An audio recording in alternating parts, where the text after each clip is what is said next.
How's everyone doing? These flags are really close. I don't have anything off the top today, Matt, so if you would like to I don't start really us have off. anything off the top that I expect that you're going to be able to answer, but I do know that there's a lot of interest in this idea that Kim Jong-un and President Putin are going to be meeting. What do you know, if anything, about that? So I would say a couple things to that, Matt.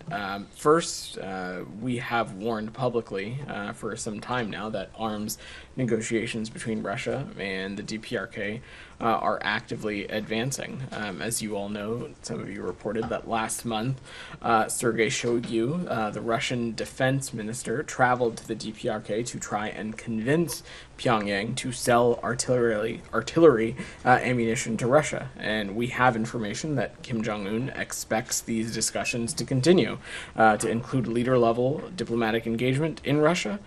We urge the DPRK to cease its arms negotiations with Russia and to abide by the public commitment that Pyongyang has made to not provide or sell arms to Russia. I will also just note that Russia has been forced to search desperately around the world for weapons it can use in its war in Ukraine because of our sanctions and export controls and the effects that those have had, which has made it harder for them to get material that they need. You've seen this with their attempts of a security relationship with the DPRK and the deepening relationships with the Iranian regime and their provision of drones that we've talked a great deal about as well.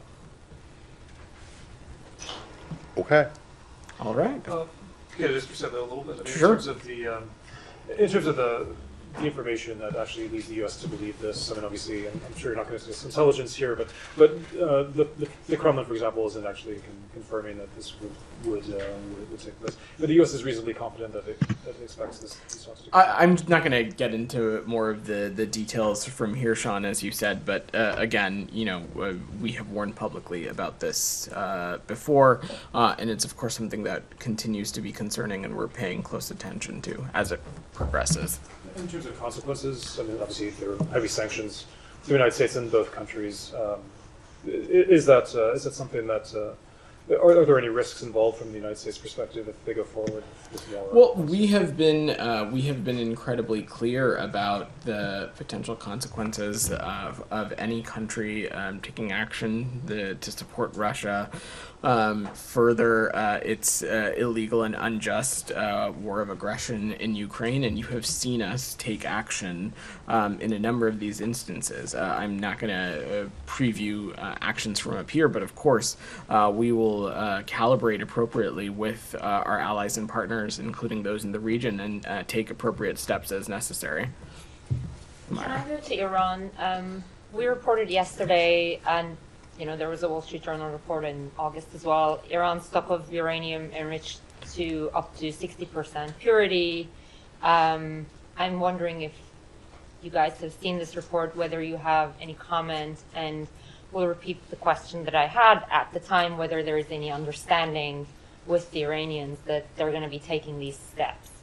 So first, we've seen those press reports about the rate of accumulation of uranium enriched up to 60%, but not going to comment on an IAEA report that has not been made public yet.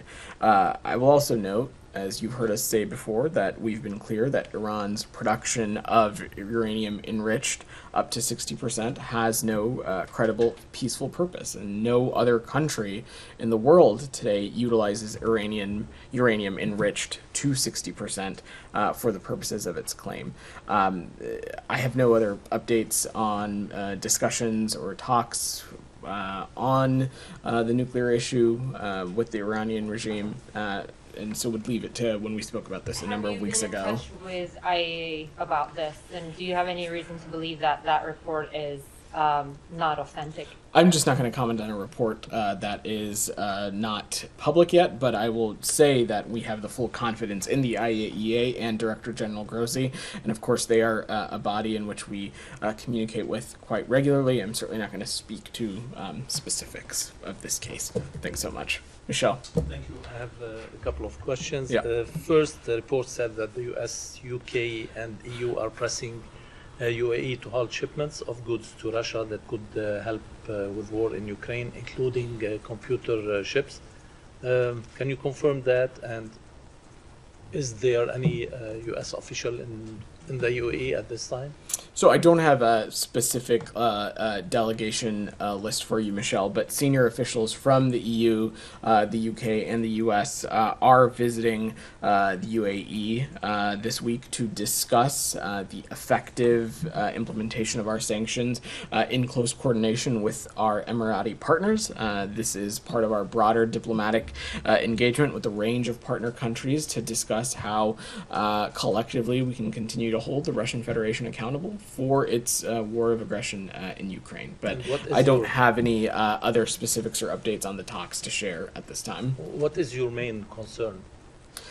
Again, this is, Michelle, just a broader diplomatic engagement to discuss these issues with our partner countries, this issue and others, and so I'm not going to get ahead of that. One on Saudi Arabia. Sure. Can you confirm that Assistant Secretary Barbara Leaf is in Saudi Arabia with Brett McGurk to discuss the normalization between Saudi Arabia and Israel? So, Deputy Assistant to the President and NSC Coordinator for the Middle East and North Africa, Brett McGurk, will be in Saudi Arabia for routine consultations on a range of regional and bilateral matters. He is joined by Assistant Secretary Barbara Leaf, as well as Special Envoy for Yemen, Tim Lenderking. This was a long scheduled visit. Brett will also be stopping by to see the leadership of Bahrain before the visit to the Crown Prince to Washington next week as well. So again, as I said, this was a long scheduled visit on a multiplicity of issues that at the nexus of our bilateral and regional matters. Go ahead. Thank you, Mr. Patel. Two detailed questions, one quick one. Okay, let's maybe do one question and then we'll try and come back to you as I work the room. Go ahead. Okay. So I hope you're aware that now Imran Khan, the reason why he's in jail is because of the case related to the cipher, so to the State Department. Has Congress asked the State Department to do any investigation or anything with regard to this whole cipher scenario, or no, there is nothing? So we consult with our congressional partners on a number of issues. I'm certainly not going to speak to something like that to specificity. Again, though, as you've heard us talk about, we are continuing to monitor this case and monitor the situation closely. Okay, one more thing. Yesterday I had my first video log with this journalist from London, Adil Raja, and he raised the question about Pakistani Americans having their visas to their original motherland country being rejected, and has the State Department been approached by is the State Department is aware of this thing, or has anybody approached the State Department with regard to this? I'm not aware. This obviously would be if there were to be any issues that arise in this area, certainly would be something for Pakistani consular officials to speak to, and not anything as it relates to the State Department. So we'll just leave it at that. Olivia, go ahead. I'm gonna work the room. I'll try to come back with you, Jalil. State Department, because it's a personal thing. Something on your team that I think you should be aware of. Uh-huh. I did find out that one of the staff members of the colleague of your State Department got fired because of sexual harassment, and you guys fired him. And I do want to give you congratulations, because in countries where I've been reporting from, women in working are very empathetic conditions. So congratulations on taking the move for firing the gentleman. I'm not totally aware of the circumstance that you're referring to, so I'm going to move on to Olivia, who's had her hand up. Thank you. I have two separate questions for you, too. Back on North Korea, so as the U.S. is considering what steps it may take in response to this potential provision of aid to Russia, are there any updates on the well-being and whereabouts of Travis King, and does his case have any bearing on the U.S. response eventually here? So I unfortunately have no updates for you since when I last spoke about this a number of weeks ago. Our goal, our desire continues to be to try and ascertain as much information as possible about Private King. That continues to be the case, and have no updates on this matter since when we last spoke about it. These issues are not related. I think first and foremost, as in the matter of Private King, we're just trying to get as much information as we can as it relates to this service member. But aside, there's of course continues to be this incredibly concerning deepening of relations between the Russians and the DPRK, specifically in the security nexus, and that's of course something that we're going to continue to pay close attention to and take appropriate steps as needed. On a separate matter, but still involving American detainees, has the State Department had any additional contact with the Americans who were transferred to house arrest in Iran? Is there any update on their eventual transfer to the United States? So those 5 individuals, they remain on house arrest. We continue to monitor their health and welfare closely with the assistance of our Swiss partners.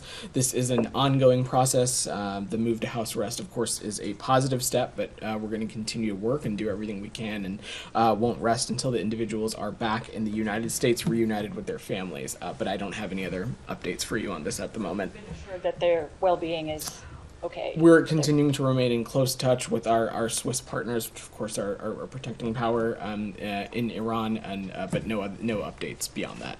If I may just squeeze in one more, just Sure. because there was a Swedish citizen detained by the Iranian regime, and I'm just wondering if that individual's detention has any bearing on the Americans' cases. What I would just say, Olivia, is that I would widen the aperture a little bit. Of course, the Iranian regime has a track record of wrongfully detaining individuals and nationals from a variety of countries. I'm not aware of the specifics of this case. I have no reason to assume that it has any bearing on the circumstances regarding these 5 Americans. We, of course, remain in close touch with our Swiss partners and are so thankful for their partnership and the role that they've been able to play in this circumstance, and we'll just continue to monitor and assess this situation as it progresses. Alex, go ahead. Welcome back. Thanks. A couple of questions before I move on. Can you please expand a little bit on where you told Sean and Matt about North Korea and Russia? What should we be bracing ourselves for if this goes through? I would talk about weapons that could actually impact the course of the war. And secondly, in terms of accountability, we're talking about a UN Security Council member. Are you planning to take any action within the UN if Russia goes on this plan? So first, let me just say, we have not hesitated to take any actions against entities who have taken steps to support Russia's unjust and unlawful war of aggression in Ukraine. And the best example that I would offer you that there's a very clear recent track record of is the provision of drones to Russia from Iran. We, of course, have taken multiple steps to continue to hold not just the Russian Federation, but the Iranian regime accountable for this kind of relationship. And as I said to Sean, I'm certainly not going to preview actions from up here, but of course we will continue to monitor and watch this space very closely and take appropriate steps to support our Ukrainian partners as we need. As it relates to the specifics of the security relationship, I'm just not going to speak to that, Alex. It's something that we also are continuing to pay close attention to, and we'll have more as the situation progresses. Thank you. Separately, do you have a reaction to Putin's today's claims targeting President Zelensky and the West? I don't want to dignify everything he said, but basically he was talking about the West installing Zelensky to cover up Ukrainian actions. Well, President Zelensky was elected to his role in Ukraine in the previous administration, if you're looking at the calendar correctly. So it's, again, to not dignify the many of the false accusations coming out of the Russian Federation, it's hard to even make sense of that false claim. So, Julia, you had your hand up. Yeah. Well, first, quickly, does the State Department have comment on Zelensky replacing his defense minister? So this is This is a decision for Ukraine, and it's a perfect segue from Alex's question. A decision for Ukraine and its democratically elected leadership to undertake. We have a strong and deep partnership with our Ukrainian partners, and we will continue to stand with Ukraine. It's, of course, up to President Zelensky and his government to make his own personnel decisions. And then if I could get your response to a recent report that Chinese nationals, sometimes presenting themselves as tourists, have attempted to access military bases and other sensitive sites as many as 100 times in recent years, and U.S. officials calling those potential espionage threats. How does that affect, diplomatic relations with China, with the fact that 100 times they've access sensitive sites in the U.S.? So first, we've seen those reports, and we, of course, are incredibly concerned by them. And, of course, our colleagues at the Pentagon and the Department of Defense can speak to any specific comments or questions. But I think collectively across the interagency, the security of our installations remains a top priority, and physical security standards of our installations take in a wide variety of potential threats. But again, I will let our Pentagon colleagues speak to this in more specificity. Yeah. Go ahead. I can come back to you, Julie, after. Go ahead. Yeah. Thanks so much for that. Appreciate it. I was just wondering if you could confirm that acting special envoy for Iran, Vedant Patel, did in fact speak with the son of Shahab Dalili, I guess 2 weeks ago, and told him that there was no progress, that his father was still not deemed wrongfully imprisoned. So that is accurate. Abram had the opportunity to speak with members of the Dalili family. Again, would reiterate what we've said previously, that he has not been determined to be wrongfully detained. But yes, we've been in touch with the family, and we will continue to remain in touch with them as we would in any consular situation like this. Just very quickly, Yeah. Is that something you're still looking into, whether to deem them wrongfully? I'm just not going to speak to the specificity of these cases. What I will say broadly is that, of course, in any circumstance when an American citizen is detained or an American national is detained, in this circumstance, we are, of course, assess the situation for indicators that would be consistent with a wrongful detention designation.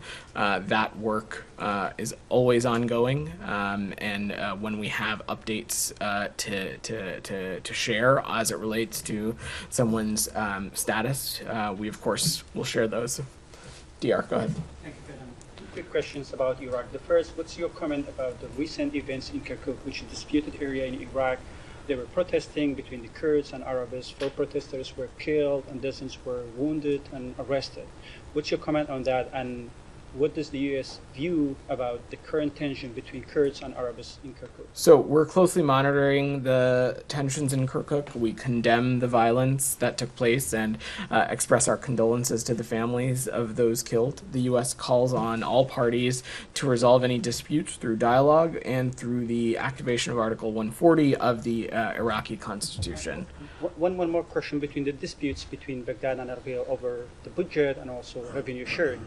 There are still, the Baghdad refused to disperse the KRG shares, and the KRG accusing Baghdad that they have an intention to fuel the current financial crisis in KRG just to have to get more gains, strategic gains in the Kurdistan region.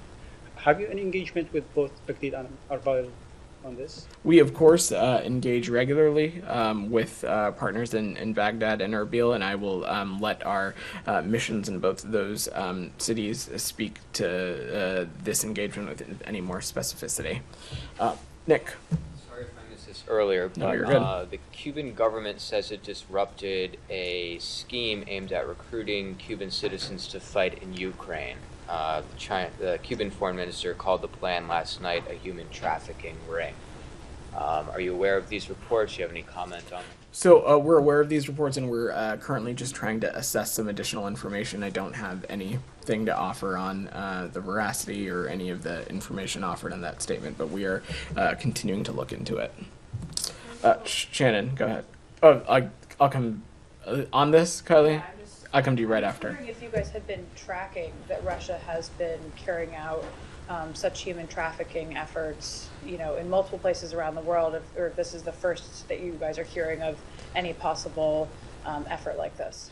Well, Kylie, there is of course a reported track record of the Russian Federation having citizens specifically from Ukraine participate in forced relocation efforts. So certainly this kind of activity would not be new. Specifically as it relates to Nick's question, though, we're still looking into those reports and trying to get additional information. And in additional circumstances, I just don't have more specificity to offer from up here. Shannon, go ahead. Thank you. I wanted to ask about Travis Leak, the American detained in Russia. He was in court the other day, and he said that the Russians are starving him while he's in prison. Now, the NSC said the State Department has had some consular access to him. So I was wondering if you could give an update on if that is in fact the case, if he's not getting adequate nutrition, and also if there are any updates on whether he is considered a wrongfully detained American or where that evaluation process is. So we are monitoring the ongoing detention of Michael Travis Leak in Moscow. We are continuing to seek consular access to Mr. Leak and continue to insist that the Russian Federation allow consistent, timely consular access to all U.S. citizen detainees, consistent with the consular conventions that we have in place. Embassy officials had attended his arraignment on June 10th, as well as hearings on August 3rd and 21st, and are closely monitoring the developments, including the recent hearing yesterday. We're remaining in close touch with his family, and will continue to monitor his case as it relates to any update in designation. As I said to the earlier question, in cases broadly, we review the circumstances surrounding the detentions of all U.S. nationals overseas, including those in Russia, for indicators that they could be wrongful. Just one quick follow-up. Yeah. On consular access, can you say when you last were able to obtain that in this case? So that's what I'm saying. We are continuing to seek consular access for Mr. Leak. That has correct. We have not been granted consular access to Mr. Leak yet. Go ahead. President Erdogan and Putin met in Sochi yesterday, and it seems like Russia has demands, including a return of agricultural bank to the SWIFT payment system and ensuring the ships involved in the grain initiative. Any comments on Russian demands? So Russia's decision to terminate its participation in the Black Sea Grain Initiative, it hurts communities vulnerable to food insecurity around the world.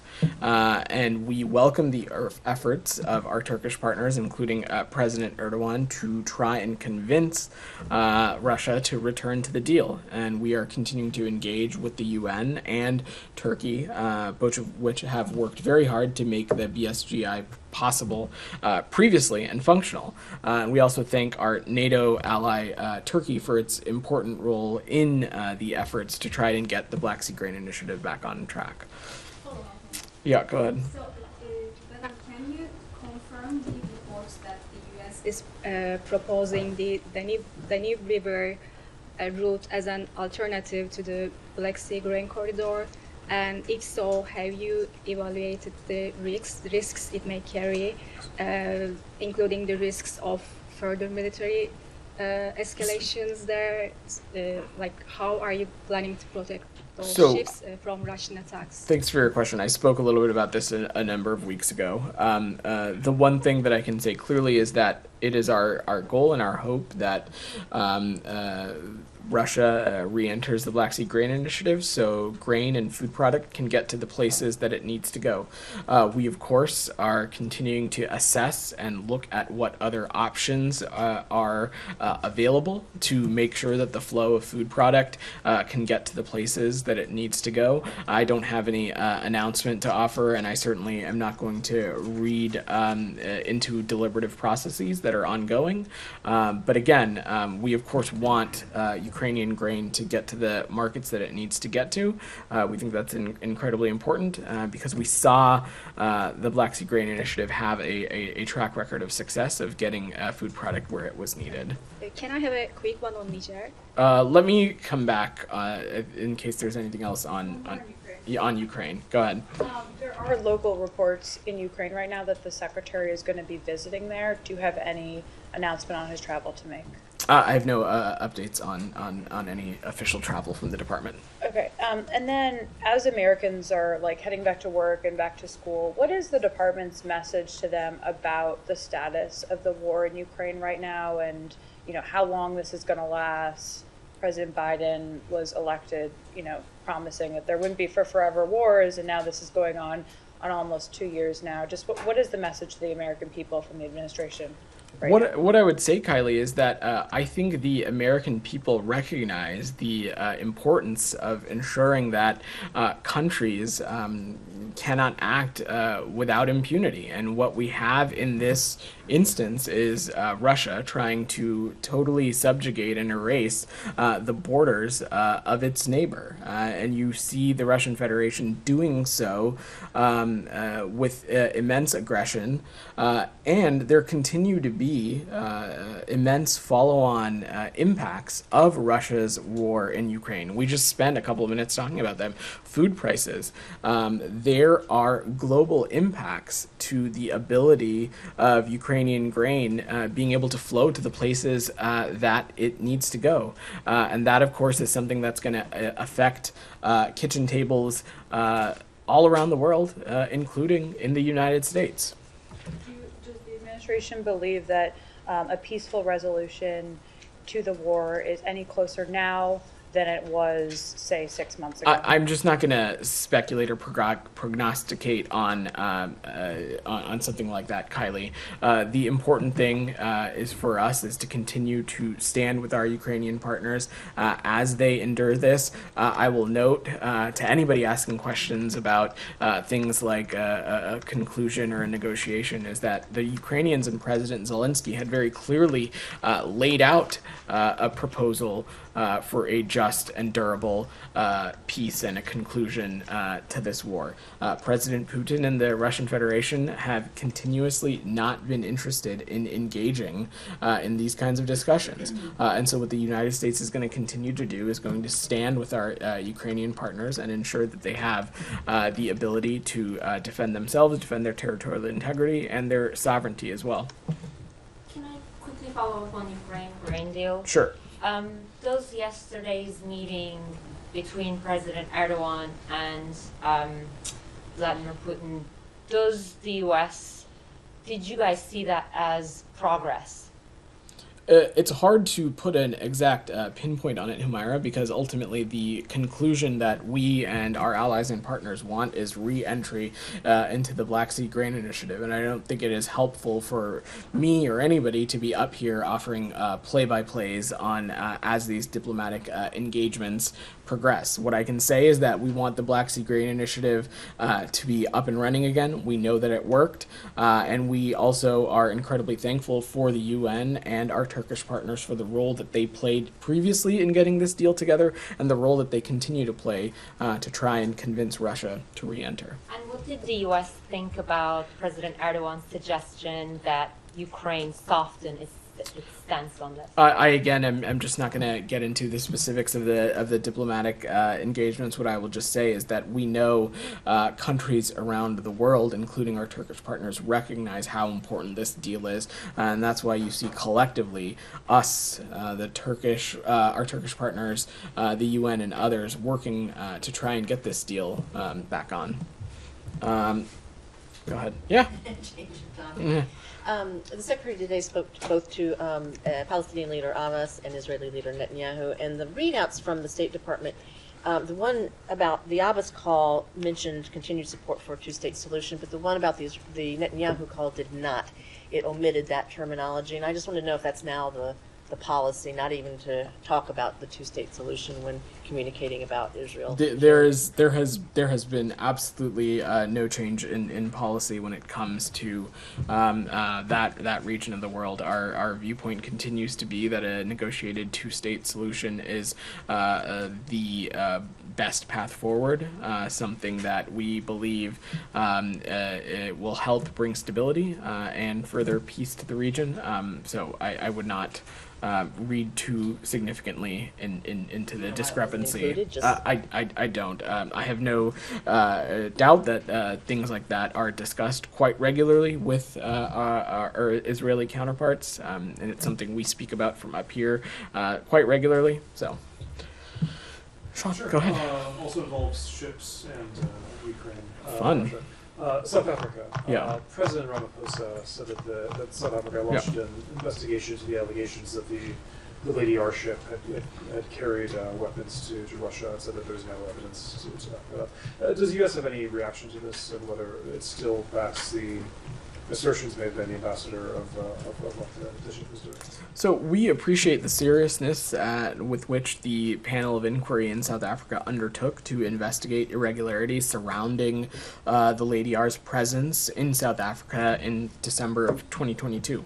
We've been in some in direct communication with the South African government on this matter, and we'll continue these bilateral conversations via diplomatic channels, and we appreciate President Ramaphosa's commitment to investigating this matter and look forward to advancing our relationship with our South African partners on a number of shared priorities, including trade and health.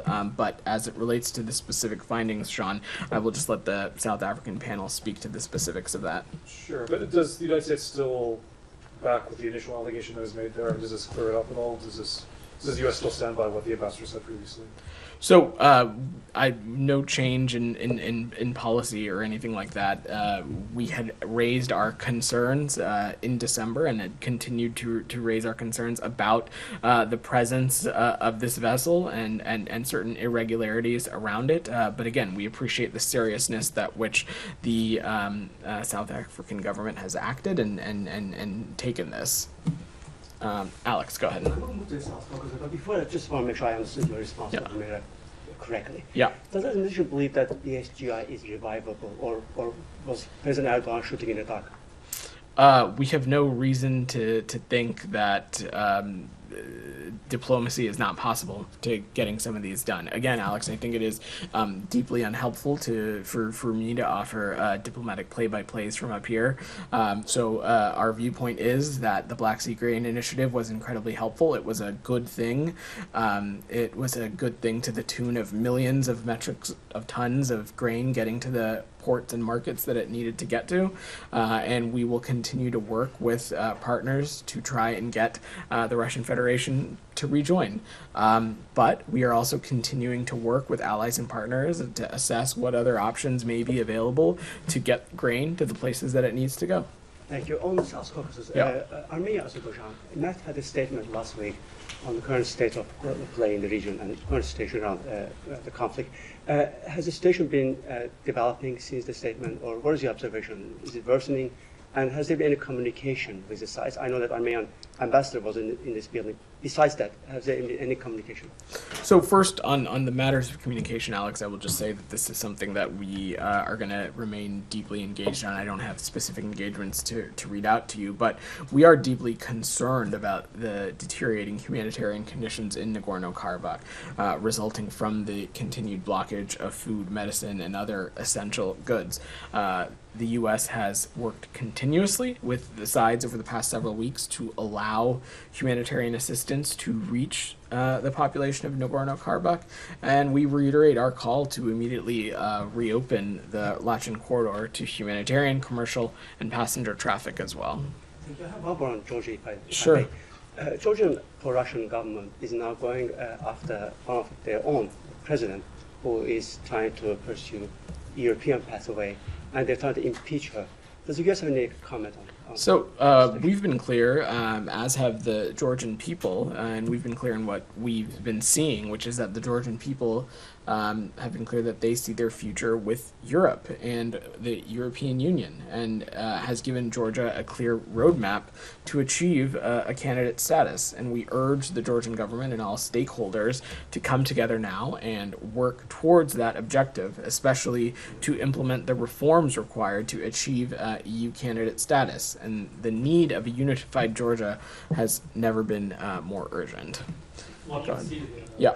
Is Deputy Assistant Secretary Goldrich still in Syria, and what was his message to the SDF and the tribal forces? So Deputy Assistant Secretary Goldrich and OIR Commander Major General Vowell met in northeast Syria with the SDF and the SDC and tribal leaders from Deir el-Zur. They agreed on the importance of addressing the grievances of the residents of Deir el-Zur, the dangers of outsiders interfering in Deir el-Zur, and the need to avoid civilian deaths and casualties, and the need for de-escalation violence as soon as possible.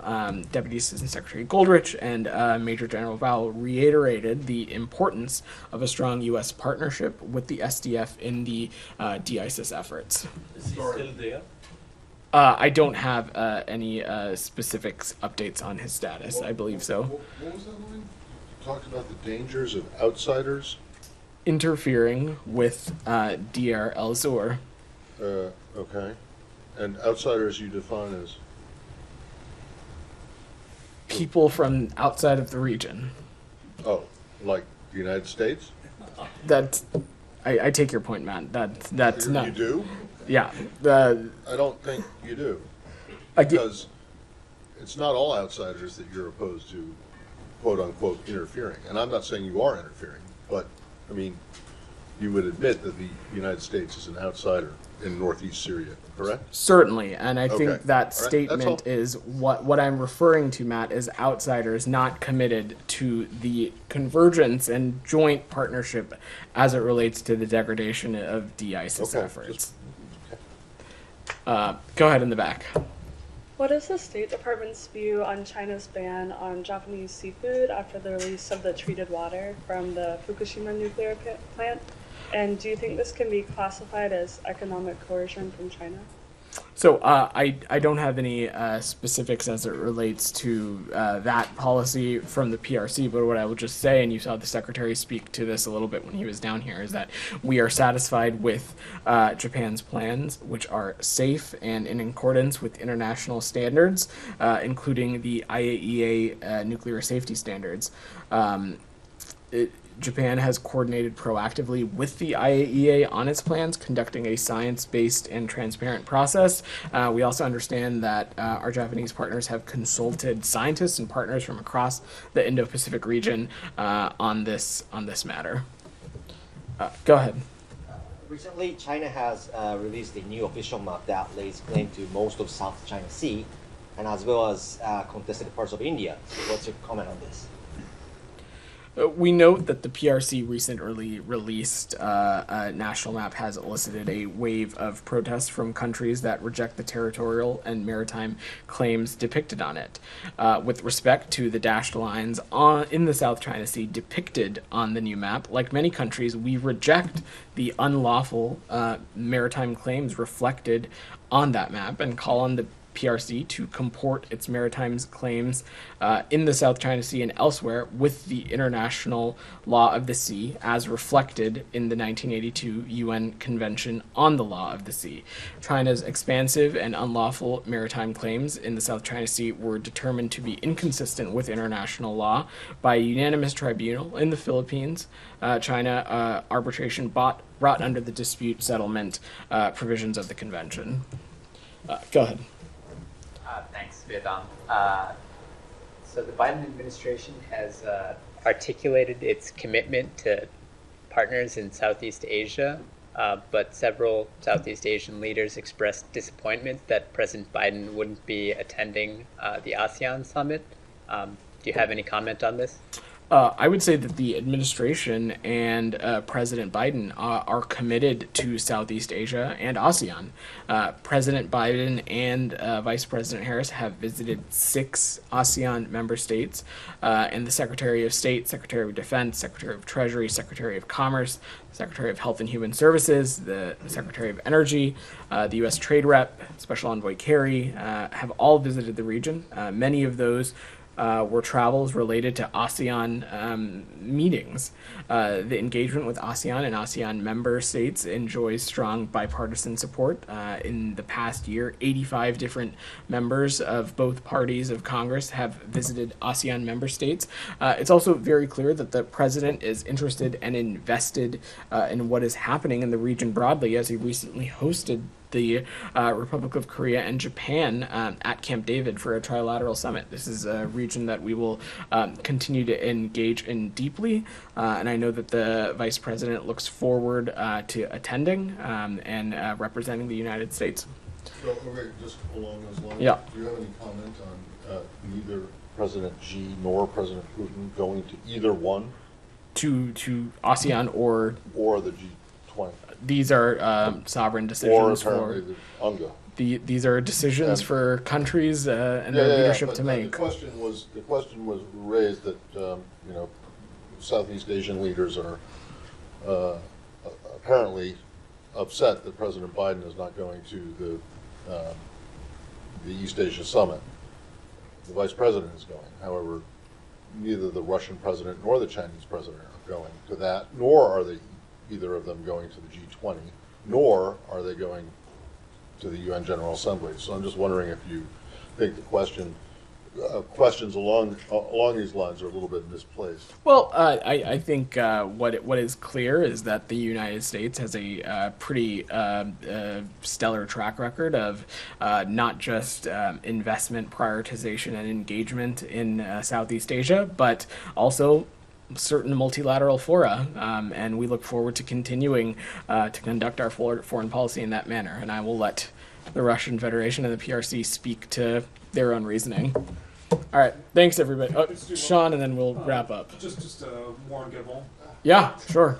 Just the new military leader says that he's committed to elections and releasing prisoners. Does the U.S. have any take on these promises? Do you see any positive inklings to this? We're, Sean, concerned by the evolving events in Gabon and remain strongly opposed to military seizures or other unconstitutional transfers of power. And we urge those responsible to release and ensure the safety of members of the government and their families to preserve civilian rule, and we call on actors to show restraint and respect for human rights, to address their concerns peacefully through dialogue following the announcement of the election results. You had your hand up. I'll let you go and one more, and then we can just wrap. Had one quick follow-up. Yeah. Would you say that President Biden's decision to visit Hanoi instead of attending the ASEAN summit reflects a preference for bilateral meetings in Southeast Asia as opposed to larger summits? Absolutely not. As you just heard me say to Matt, the United States has a commitment to, of course, not just Southeast Asia, but multilateral fora as well. You needn't look further than the long litany of international travel that President Biden has undertook since coming into office. And I will just leave it at that. Thank you, everybody.